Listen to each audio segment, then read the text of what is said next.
ये कादर मतलब जो जारी करते हैं, इसलिए आप दुआएं मांगते हैं हमारी ये काम कर दे वो कर दे, तो इसका मतलब डे टू डे लाइफ में वो इंटरफेयर करता है और ये देख रहा है वो। अगर वो वाकई भी है फॉर डिस्कशन से, तो मैं जब दुनिया देखता हूँ तो मेरे दिल में उसके लिए कोई इज्जत नहीं पैदा होती। ये क्या कर रहे हो तुम? पूरे ऑल पावरफुल हो, ओमनीपोटेंट हो, ओमनी प्रेजेंट हो, तुम तो वहां गला में रहे होगे ना, तुम्हारी जगह हो, तुम देख रहे थे कि बच्चे की कैसे धज्जियां उड़ रही, तुम देख रहे थे और तुम चाहते हो मैं तुम्हारी परस्तिश करूंगा, तुम हो भी। अरे यार इसके अच्छे तो हमारे चीफ प्राइम मिनिस्टर है, वो तो ख्याल करते हैं।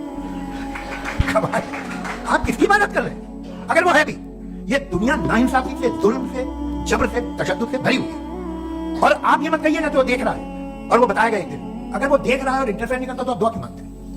आप कहते हैं मेरा ये काम कर दे, इसके मतलब है वो दखल दे सकता है, वो आपको नौकरी दिलवा सकता है, भले दूसरे आदमी को ना मिले, मगर आपका काम कर देगा क्योंकि आपने दुआ मांगी है।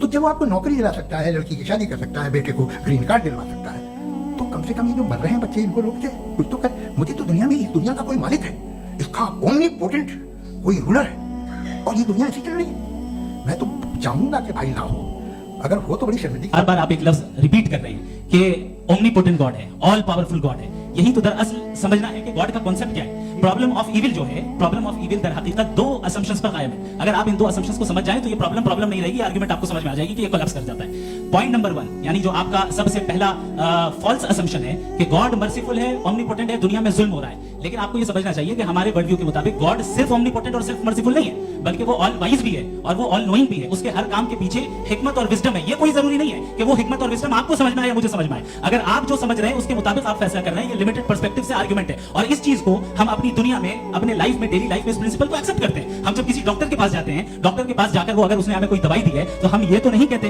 कि जब तक आपके पास जितना नॉलेज और जितना विजडम नहीं है, आपने क्यों ये दवाई दी है, तब तक हम इस चीज को एक्सेप्ट नहीं करेंगे। नहीं कहते, हम उसकी अथॉरिटी को तस्लीम करते हैं। क्यों? क्योंकि उसकी हम जानते हैं कि वो नॉलेजेबल है, वो विजडम वाला है, हमसे ज्यादा नॉलेज और हमसे ज्यादा विजडम है। डॉक्टर में खुदा में बड़ा लिखा से डॉक्टर पढ़ा लिखा होता है एक, तो मैं उनकी बात सुनूंगा।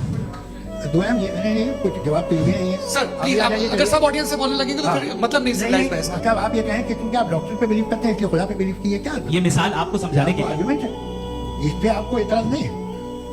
तो सिंपल बात ये है कि मैं अगर ये यकीन कर लूं कि एक ओमनीपोटेंट उसकी मसलिहत है, ये जो बच्चे मर रहे हैं ये मसलिहत है, मुझे नहीं चाहिए थी मसलिहत, उसकी मसलिहत नहीं, ये तो समझना है। मतलब एक्सपीरियंस। अच्छा, इस आपने अभी मेरी बात पूरी सुनी नहीं। मैंने कहा आपका पूरा आर्गुमेंट दो फॉल्स असम्पशंस पर है। एक फॉल्स असम्पशन मैंने बता दिया, दूसरा फॉल्स असम्पशन ये है कि इस दुनिया में इविल के होने का कोई गुड रीजन नहीं है, जबकि हमारे पास बाज रीजंस मौजूद हैं, हमारे पास बाज वजूहात मौजूद हैं।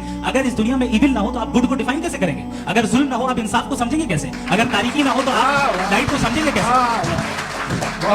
अभी और सुन लें, अभी और बाकी है। ये तो बात बहुत पसंद आई साहब मुझे कि जब तक रेप ना हो तब तक औरतों की इज्जत का ख्याल आपने मेरा जवाब पूरा सुना ही नहीं। जब तक के बच्चों का कत्ल ना किया जाए तब तक आपको बच्चों की मासूमियत की इज्जत। आपने पूरा जवाब सुना ही नहीं। क्या बात, क्या आपने नुक्ता निकाला? आपने पूरा जवाब सुना ही नहीं। आप सुन लें, मेरी बात सुन लें। ये मैंने आपको एक चीज बताई। दूसरी चीज, इस दुनिया में हम आए हैं टेस्ट के लिए, हमारा टेस्ट हो रहा है और हर इंसान का अलग अलग अंदाज में टेस्ट होता है। और इस दुनिया में अगर इविल मौजूद है तो वो इविल जरिया है हमारे अंदर ह्यूमन नोबल क्वालिटीज को डेवलप करने का और अलग अलग फील्ड में प्रोग्रेस करने का। और अगर हमारे अंदर और इस दुनिया में इविल नहीं होता तो बताइए टेस्ट का मतलब क्या होता? अगर मैं अपने स्टूडेंट को एमसीक्यूज दूं और उसमें सिर्फ राइट आंसर लिख कर दे दूं और कहूं तुम्हारा टेस्ट हो गया, ये मीनिंगलेस है। इस दुनिया में अगर हम टेस्ट के लिए आए हैं तो जाहिर है गुड एंड इविल दोनों मौजूद है।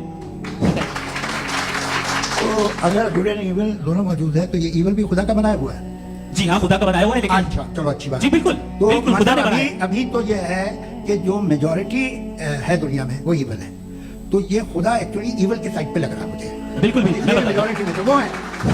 क्या बात कर रहे हैं भाई आप? मैं बहुत- कोई भी जो मुंसिफ होगा, चाहे आपका अपना घर हो जिसके आप सबसे बड़े हैं, चाहे आपकी ऑर्गेनाइजेशन हो जो आप चलाते हैं, वहां पर आप इविल रखेंगे साबित करने को कि बाकी लोग शरीफ हैं। मेरी बात सुनिए। क्या ये आर्गुमेंट ही गलत है? अगर- कि जब तक कि कोई इविल नहीं होगा तब तक के शरीफ आदमी शरीफ नहीं लगेगा। अगर एग्जामिनर गलत ऑप्शन दे रहा है तो एग्जामिनर इविल नहीं हो गया, जो गलत ऑप्शन को सेलेक्ट कर रहा है वो फेल होगा।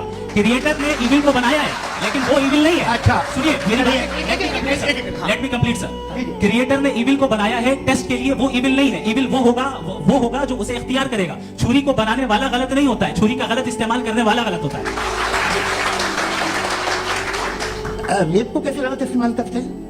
रेप इंसान के फ्री विल का नतीजा है। ये रेप कैसे गलत इस्तेमाल होता है? अब सुन ले, अब सुन ले। गलत इस्तेमाल होता है। हाँ, मैं बता रहा हूँ रेप कैसे गलत मैं बता रहा हूँ कि जो इविल इस दुनिया में मौजूद है उसके कई सारे तरीके हैं। एक तरीका इंसान का अपना फ्री विल है। अब अगर कोई रेपिस्ट रेप कर रहा है तो इसका गॉड का कसूर नहीं है, वो अपने फ्री विल का गलत इस्तेमाल कर रहा है, उसको सजा मिलनी चाहिए और उसी के लिए जहन्नम बनाई गई है।